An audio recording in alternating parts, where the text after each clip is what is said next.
ابا چودھری نے اپنے 9 بینک اکاؤنٹ جو ہیں ان کو ظاہر نہیں کیا، غیر ملکی دورے جو کیے ہیں ان کو ظاہر نہیں کیا۔ جج صاحب نے فواد چودھری کو بھی بلا لیا ہے اور فواد چودھری کے کاغذ بھی مسترد ہو جائیں گے، کیونکہ انہوں نے اپنی اہلیہ کے حوالے سے بھی معلومات اپنے فارم میں ظاہر نہیں کی۔ بسم اللہ الرحمن الرحیم، میں ہوں طارق سمیر، ڈیلی ممتاز ڈیجیٹل کے ساتھ۔ ناظرین، بڑی اہم خبر میں نے آپ کو دینی ہے کہ سینٹ میں جو کچھ ہوا اس کو کاؤنٹر کیسے کیا جا رہا ہے۔ اس کے لیے نون لیگ اور پیپلز پارٹی میں بڑا اعلیٰ سطح پہ رابطہ ہوا ہے۔ 2 آپشن ہیں، وہ میں آپ کو بیچ میں بتاؤں گا پروگرام کے کہ کون سے 2 آپشن ہیں، کس کو ہٹانا ہے اور کس کو لانا ہے، یہ کیا ہوگا، اس بارے میں مشاورت شروع کر دی گئی ہے۔ دوسرا معاملہ ہے، تحریک انصاف نے بڑا پروپیگنڈا کیا کہ جی ہمارے بڑے کاغذ ریجیکٹ ہو گئے، بڑا معاملہ ہو گیا، کوئی بھی الیکشن ہے تو دیکھیں تو میکسیمم کاغذ ان کے الیکشن ٹریبیونل، ایپلیٹ ٹریبیونل نے منظور کر لی ہیں۔ اکا دکا ہیں جو ریجیکٹ ہوئے ہیں، اس کے بھی کوئی نہ کوئی ریزن ہے۔ فواد چودھری کے ساتھ کیا ہو رہا ہے وہ میں آپ کو بتاؤں گا۔ پھر ناظرین، سانحہ 9 مئی کی کچھ ویڈیوز آئی ہیں نئی، کچھ پرانی ہیں، وہ دوبارہ سوشل میڈیا پہ آئی ہیں۔ نگران حکومت کو جانے سے پہلے کیوں کمیٹی بنانے کا خیال آیا، اس پر میں آپ کو کچھ ڈیٹیل دوں گا۔ تو سب سے پہلے میں ناظرین آؤں گا سینٹ والے معاملے پہ۔ کل سینٹ میں جو کچھ کیا گیا میں نے کل بیان کر دیا تھا۔ عفنان اللہ نے مخالفت کی، بحرامند تنگی کو شوکاز ہو گیا، پی ٹی آئی کے اقلیتی ممبر کو شوکاز ہو گیا، اسحاق ڈار صاحب چپکے سے چلے گئے، ابھی تک کوئی وضاحت نہیں کی اس معاملے میں، انہوں نے کوئی اپنا موقف نہیں دیا کہ کیا معاملہ ہے۔ اب جو نئی ڈیولپمنٹ ہو رہی ہے، نون لیگ اور پیپلز پارٹی کی درمیان رابطہ ہوا ہے۔ میرے سورسز نے مجھے بتایا 2 آپشن ابھی ڈسکس ہوئے ہیں ابتدائی طور پہ۔ ایک تو یہ ہے نمبر 1 کہ سینٹ کے اجلاس کی ریکوزیشن جمع کرا کے اجلاس فوری طور پہ طلب کرایا جائے۔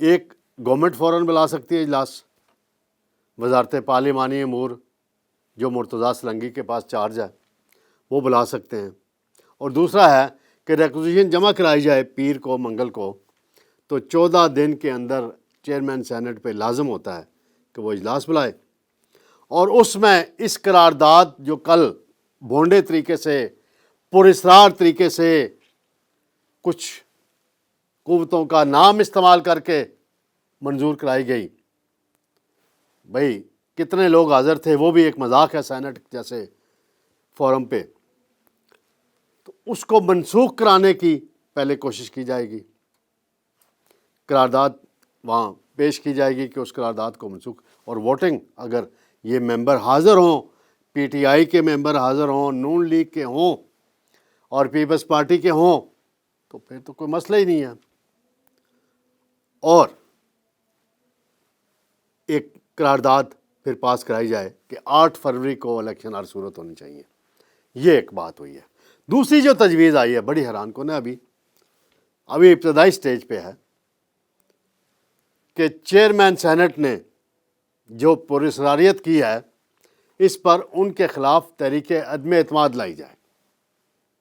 وہ ایک لمبا پروسیس ہے، یہ بات ہوئی ہے ضرور، لیکن ہوگا نہیں ایسا، کیونکہ وہ خود الیکشن بھی لڑ رہے ہیں چیئرمین صاحب سجرانی صاحب، اور ان کی صدارت میں اجلاس ہوا اور انہوں نے دلاور خان کو قرارداد پیش کرنے کی اجازت دی، اور پہلے سے ایجنڈے میں چیز شامل نہیں کی گئی تھی تاکہ ممبر چلے جائیں اور باپ پارٹی کے چند ارکان جو ہیں وہ اس کی حمایت کریں۔ اس ضمن میں نون لیگ کی قیادت نے باپ پارٹی کے جو صدر ہیں خالد مکسی صاحب، ان کے نوٹس میں بھی سارا معاملہ لانے کا فیصلہ کیا ہے کہ ان کی پارٹی کے عہدیداروں نے پارٹی کی اجازت سے یہ کیا ہے یا آج خود کوئی گیم کرنے کی کوشش کی ہے۔ تو اس ضمن میں میری معلومات ہیں کہ ایاز صادق صاحب اور خواجہ سعد رفیق ان کا رابطہ ہونے والا ہے خالد مکسی صاحب سے، تو پھر یہ بات واضح ہو جائے گی کہ یہ معاملہ ایسے کیوں کیا گیا۔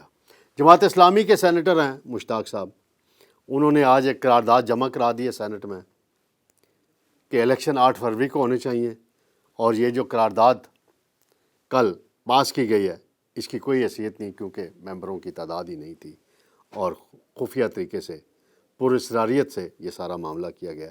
تو میں نے کہا ناظرین کو میں یہ تازہ ترین دیتا چلوں اپڈیٹ۔ آئندہ ہفتہ ناظرین بڑا اہم ہے عدالتی معاملات کے حوالے سے، تحریک انصاف کے حوالے سے بڑا اہم ہے کہ سپریم کورٹ میں بلہ واپس لینے کی جو رٹ دائر کی گئی ہے بیرسٹر گور صاحب کی طرف سے، جو چیئرمین ہے پی ٹی آئی کے، اس پہ کوئی بینچ بنتا ہے، اور بینچ بنتا ہے تو کتنی دیر میں سماعت ہوتی ہے، الیکشن کمیشن اپنا موقف دیتا ہے، تو کیا فیصلہ آتا ہے۔ یہ بڑا تحریک انصاف کی سیاست اور 8 فروری کے الیکشن کے حوالے سے سب سے اہم فیصلہ یہی ہوگا کہ سپریم کورٹ بلہ واپس کرتی ہے یا الیکشن کمیشن کا فیصلہ برقرار رہتا ہے۔ اس حوالے سے اگلا ہفتہ، اور تاحیات نیلی کا تو فیصلہ آنا ہے، وہ تو واضح ہو چکا ہے کہ تاحیات نیلی ختم ہو رہی ہے، اور اس کا باضابطہ فیصلہ جو ہے وہ پیر کو اس کا اعلان کیے جانے کا امکان ہے۔ ناظرین ایک اور معاملہ ہے کہ تحریک انصاف کے دوستوں نے بڑا یہ شور مچایا کہ بہت کاغذ ریجیکٹ ہو گئے جی، سارے فارغ ہو گئے جی۔ وہ ڈیٹا آیا، میں نے بھی پیش کیا تھا کہ 2013 میں کتنے ہوئے تھے، 18 میں کتنے ہوئے تھے، اس سے پہلے کتنے ہوئے تھے۔ بہرحال اس میں جو دلچسپ باتیں دو سامنے آئی ہیں، شاہ محمود قریشی صاحب کے کاغذات جو ہیں ملتان کے حلقے ہیں NA 150 151 PP 218 219، وہاں سے اپیل ٹریبیونل نے ریجیکٹ کر دی، اور اس میں جواز کیا بنا ہے جی کہ جو ایک بیان حلفی جمع کرایا جاتا ہے ہر امیدوار کی طرف سے، اس میں شاہ محمود صاحب قریشی صاحب کے اصل دستخط نہیں ہیں، اور ان کی جو ان کے بیٹے ہیں زین قریشی اور ان کی بیٹی ہیں مہر بانو قریشی، ان کے کاغذات منظور کر لیے گئے ہیں۔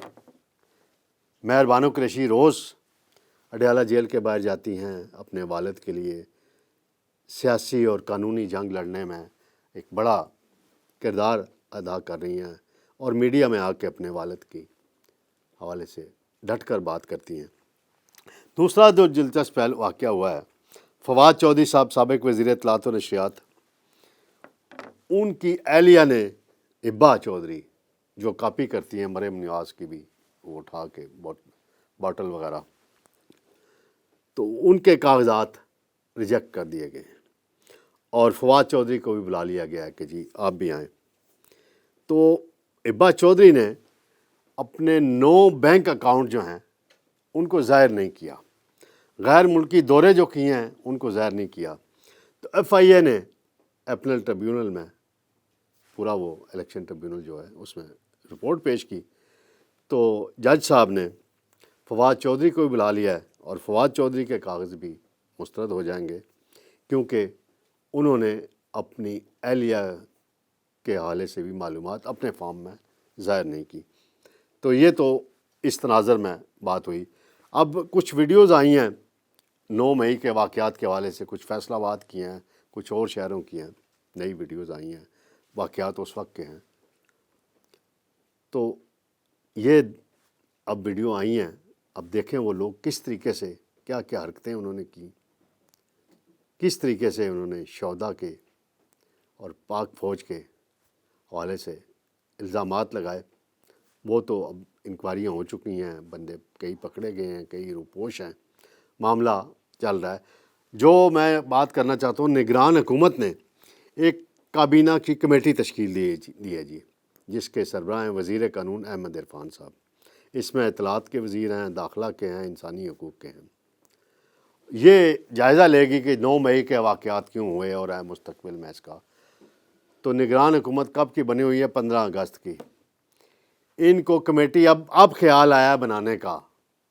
پہلے سوئے ہوئے تھے نگران حکومت کے وزیر اعظم صاحب، جو ہیں بڑے متحرک ہوتے ہیں انٹرویوز دینے میں، ان کے وزراء بھی ہوتے ہیں. تو اس معاملے میں کیوں سوئے ہوئے تھے؟ اب الیکشن سر میں اب کمیٹی بنا رہے ہیں جی، کیا تھا؟ اب یہ معاملہ آپ اگلی حکومت پہ چھوڑیں، وہ اس معاملے کو دیکھے. جو عدالتوں میں پراسیکیوشن ہونی ہے 9 مئی کے ملزمان، اس پر فوکس کریں. کمیٹی در کمیٹی در کمیٹی. داخلات کو تو وزیر بھی کوئی نہیں ہے، نہ کسی کو چارج دیا، وزیر اعظم کے پاس چارج ہے. تو یہ چند گزارشات کرنی تھی. ناظرین، سب سے آخری میں بات کروں گا کرکٹ کی. کرکٹ ٹیم کو بڑی بری شکست ہوئی آسٹریلیا میں، اور اب ذمہ داری کس پہ؟ کرکٹ بورڈ پہ ہے سب سے پہلے. پھر جو کپتان بنائے گئے شان مسعود، ان کی ٹیم میں ہی جگہ نہیں بنتی تھی. پتہ نہیں کہاں سے سفارش آئی اس کی، اتنی تگڑی سفارش ہے، اتنی بڑی سفارش ہے کہ اس کو یکدم کپتان بنا دیا. کپتانی کا حق کسی اور کا تھا. رضوان وکٹ کیپر ہیں، بہت اچھا کھیلتے ہیں، بڑی فائٹ کرتے ہیں، وہ بڑا ان کا تجربہ بھی ہو گیا ہے. ان کو نظر انداز کر دیا گیا جی، وجہ سمجھ نہیں آئی.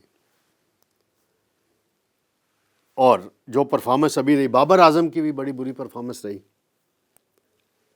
عامر جمال آف کورس ایک نئی دریافت ہوئی ہے. انہوں نے بیٹنگ جو کی تھی آخری ٹیسٹ میں، پہلی اننگ میں بہت اعلیٰ بیٹنگ کی. پھر 18 وکٹیں حاصل کی، مین آف دی میچ رہے.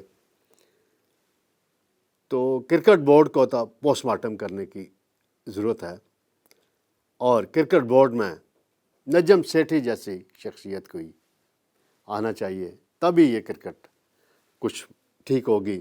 اور کپتان میرٹ پہ ہونا چاہیے، سفارش پہ نہیں ہونا چاہیے. تو ناظرین، بس اتنا ہی میں نے عرض کرنا تھا. انشاءاللہ بہت جلد آپ سے دوبارہ ملاقات ہوگی. اللہ حافظ.